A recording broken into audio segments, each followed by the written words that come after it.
Hello everyone, it's Verónica Moreno here, coach and therapist, and in this video I'm going to be talking about stress. I'm going to be sharing some tips about simple and effective ways to deal with stress. So stress is one of the worst enemies in our modern times.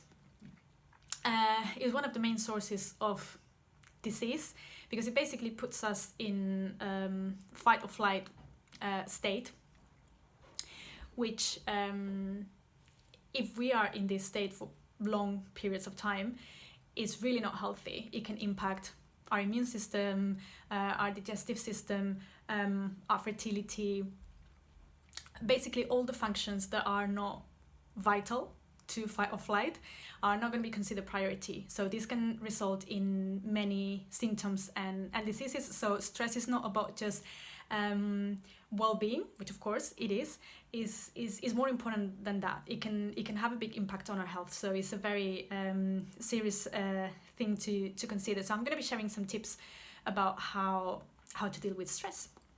So the first thing we need to consider is two elements of stress. So we have stressors. So for example, anything that triggers a feeling of stress, anything that makes you feel stressed, anything that triggers a strong emotional reaction, fear, anger, a negative thoughts, that would be considered a stressor. So that can be the news, that can be negative people, that can be activities, that can be, I don't know, when you go on social media and you see some news or some people and that triggers you feeling in a certain way or having negative thoughts or feeling frustrated, feeling confused, feeling scared, I don't know, all these certain situations at work, for example, with your family. There are many situations, external factors, let's say, that can be stressors. So it's anything that makes us stressed, basically. So what we can do about it, I know there are many stressors, there are many situations that we can't avoid, but some of them we definitely can avoid. So I know I'm always talking about how bad social media is and the news and everything, but honestly, it's so important. Think about how you feel every time you watch the news. Think about how you feel every time you go on Facebook or Instagram. And sometimes we think, yeah, it's just for fun, but we need to know what's going on. Yeah, but how do you feel afterwards? Is that healthy? So I'm not saying we shouldn't, you shouldn't know what's going on in the world, of course, and I'm not saying you shouldn't use social media at all if you feel like you can use it for your advantage or if you have fun with it, perfect. But the problem of it is that sometimes we get addicted and there is a positive part, but there's always a very negative part that comes with it, and we need to understand and we need to be aware of. Because otherwise it can become a stressor. So the first thing I would recommend you do is make a list of stressors in your life that you can avoid or that you can change. For example, if watching the news or if watching the TV 3 hours a day makes you feel stressed, makes you feel scared, angry, etc., make a to-do list, and one of them can be cut the time you spend on watching TV, social media, etc. I'm only going to watch it 10 minutes a day. I'm only going to go on Facebook once a day. I'm going to unfollow anyone that puts me in a bad state, in a bad emotional state. I'm going to avoid talking to this and this and this person because they're always stressed, they stress me out, they're very negative, etc. I don't know, all these external factors that make you feel stressed, there are always many of them that we can either remove or decrease significantly. Now, the other element is there are some stressors that we can't avoid. There's always something going on in our life that we can't control, that is beyond our control, and we can't remove it, we have to deal with it. So this is where the second element comes in. Okay, so we are stressed, that's happened, we are in that state, now what can we do about it? So I'm going to be sharing a list of my favorite tools or things to do to break the stress cycle. Because basically what you want to do is tell your body, okay, we've had this stress reaction. We are in this fight or flight mode that has been activated. So it doesn't stay on all the time. We basically want to switch it off. We want to tell our body, okay, now we are safe. We are safe again. We don't need to be in this state all night. We don't need to be in this state all day long. We don't need to be in this state the whole week. Okay, we've had this reaction. Now we're going to deal with it. So the list of activities or things to do have the purpose of returning your body to a calm state, and to let your body know that you are safe again, and that there's no reason to be in that state of alert and producing all those chemicals. So the main one, the one that I think is most effective always, is some type of physical activity, some type of exercise. And I know it's very, I don't know, like it's not rocket science, but it's so effective.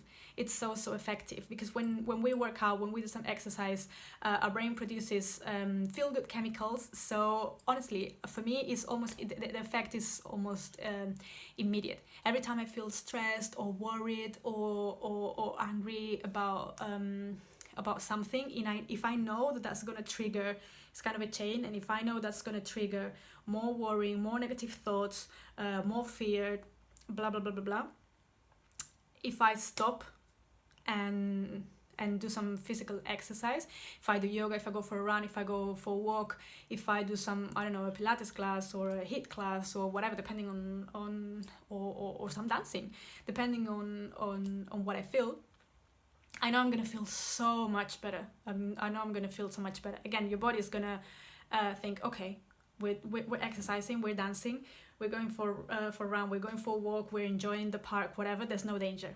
Okay, so it kind of brings you into a state of calmness and balance. Again, another thing to do is journaling. Journaling is a great way to release your emotions, and I have another video in my channel all about emotions, basic emotions, how to express them in a healthy way, different ways of releasing them. So have a look at that one. But journaling is one of the, I would say, easiest and most effective ways to just release your emotions, to just let out whatever you need to let out. And also it will help you get clarity, because when you write about a problem, something that stresses you out, when you write about it, you can and especially if you ask yourself questions like, okay, what is the source of my stress, why am I feeling this way, where does it come from, okay, this is the problem, so is this a priority? Or maybe I have 10 problems. Maybe I'm stressed because I have 20 problems in my list. Okay, which ones are a priority? Which ones do I need to deal with first? How can I deal with them? Have I had a similar problem before? What have I done? So ask yourself these questions and break down the elements of whatever makes you feel stressed and what you can do about it. And you're gonna see that when you put it in paper with all these ideas, it's gonna it's very visual, so it can help you feel much calmer, because it's kind of like having a plan, right? So journaling is a tool that I recommend for pretty much everything. If you see my other videos, I'm always talking about journaling, but honestly, it's so simple, so easy to do. Anyone can do it. You just need pen and paper and start writing and see the magic happen. It's really great. Another one you can do is have a conversation with someone you love, a conversation with a friend, with someone in your family, with your partner, someone that you feel safe with, because we're looking to this feeling of safety and calmness. So have if you have someone, it's not about it's not even about looking for advice, or it's just about having a nice chat with someone you love, you feel comfortable with. And of course, if you can have like a conversation in person or physical contact, it's even better. A hug for 20 seconds or more, again, We produce all these feel-good chemicals. We feel safe. We feel good. We feel loved. So definitely a hug might seem silly and like too simple to be effective, but it's one of the great ways to deal with stress. And if you think about babies, like when they cry, immediately what they just need to feel safe. They just need to be hugged, to be taken care of, and we react the same way. We are the same way. So talk to someone, and if you can have some physical contact with someone you feel safe with, that's going to be very helpful. Another thing that I always recommend is doing some type of relaxation technique. Although if you are very stressed, I would probably go through the previous steps first. So do some exercising, or at least the journaling or releasing emotions first, because if you're very stressed and you sit down in meditation, it might help, but there's gonna be like a lot of fire. You know, your emotions are going to be, or maybe you're going to be very active in the mind, you're going to be having very thoughts, so it's probably not the best idea to go straight into meditation. So maybe go for a walk, put your thoughts on your emotions in paper, and once you've done that, definitely meditation, some mindfulness techniques, breathing exercises. Doesn't need to be anything fancy or complicated. You just have to sit down on the floor, close your eyes, set a timer for as long as you normally do it, 1 minute, 3 minutes to start with, and then build up from there. And just close your eyes and focus on your breath until the alarm goes off, and that's all you need to do. To start with, of course, there are many guided meditations or different techniques that you can use if they work better for you, but it doesn't need to be anything specific or nothing complicated. It can be very, very simple. And the last one is connecting with gratitude. And again, if you're very stressed, very angry, very scared about something, or very worried about something, maybe connecting with gratitude immediately is going to be a bit tricky. So again, I would do some journaling, some releasing exercises first. But connecting with gratitude changes our vibration completely. When you connect with gratitude, and there is always something to be grateful for, even if the most terrible day, there's always one thing, even if it's small, there's always something to be grateful for. And that changes our vibration completely. And if you practice this on a regular basis, every time when you wake up before going to bed, you're going to see incredible results. So just, again, it doesn't need to be anything complicated. Just sit down or lie down, put your hands on your heart, think about something you're grateful for.